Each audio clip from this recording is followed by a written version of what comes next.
आज आपको जीवन की इतनी बड़ी सच्चाई बताने जा रही हूँ। ध्यान से सुनना। मैं आज हॉस्पिटल गई थी। मेरी जो दी हैं, मतलब जो हमारी ड्यूटी लगाती हैं, वो जो दी हैं हमारी, उनकी मम्मी का ऑपरेशन हुआ था। तो उनका फास्ट था, तो उन्होंने मुझे बुलाया था कि आ जाओ थोड़ी देर के लिए। अब तुम समझ सकते हो भाई, अकेली थी वो भी। और माँ बाप, अगर किसी को माँ बाप को कुछ होता है ना, तो मुझे थोड़ा अंदर से हो जाता है कि हाँ ठीक है, चल रही हूँ, जो भी होगा। हालांकि मेरी ट्रेन थी, मुझे घर जाना था, फिर भी वो ट्रेन छूट गई, कोई बात नहीं। जब मैं उधर से आ रही थी तो बारिश हो रही थी, बहुत तेज झमाझम बारिश हो रही थी। तो स्कूटी थोड़ी मंदी चलाती हूँ मैं बारिश में, क्यों? स्कूटी फिसलने का खतरा रहता है। एक पति पत्नी जा रहे थे, मतलब मैं आ रही थी, वो लोग इधर से जा रहे थे। तो जैसे अब तुम समझ सकते हो भाई, चप्पल मोस्टली टूट जाती हैं। जब हम गांव में थे, जब नौकरी नहीं लगी थी, तो कई बार देखो, जो जैसा होता है अपनी दिल नहीं भूलने चाहिए। कई बार ऐसा हुआ है, हमारी भी चप्पलें टूटी हैं।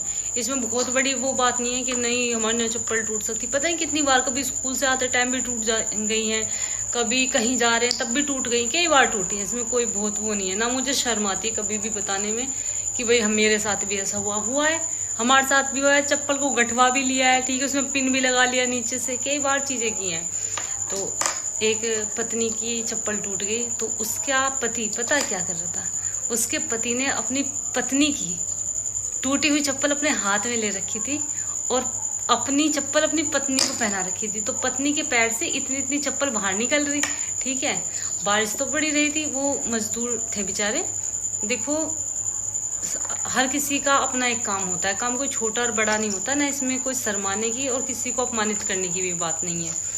तो पत्नी के पैरों से इतनी बाहर निकल रही चप्पल, और पति अपनी पत्नी की टूटी चप्पल लेके जा रहा। तो पता है, सुकून के लिए और प्यार के लिए पैसा उतना जरूरी नहीं है जितना हम लोगों ने समझ लिया है, ठीक है। क्या वो लोग खुश नहीं है? वो इंसान अपनी पत्नी से सोचो कितना प्यार करता होगा। और मैं ये वीडियो मोस्टली उन बहनों के लिए बना रही हूँ, और उन बहनों को जरूर देखनी चाहिए जिनकी छोटी छोटी बातों पे हो जाती है लड़ाई, बहुत बड़े डिसीजन ले लेती हैं। कि देखो, पैसा जरूरी है जीवन में, जीवन जीने के लिए, लेकिन साथी जरूरी है। क्योंकि अगर साथी नहीं है तो जीवन जीने का कोई मतलब नहीं है। चलो भाई, किसी कारण से भगवान ने ही नहीं छोड़ा या भगवान को नहीं मंजूर है, वो अलग की बात है। लेकिन उस रिश्ते को आप जबरदस्ती बिगाड़ लो तो कोई मतलब नहीं। और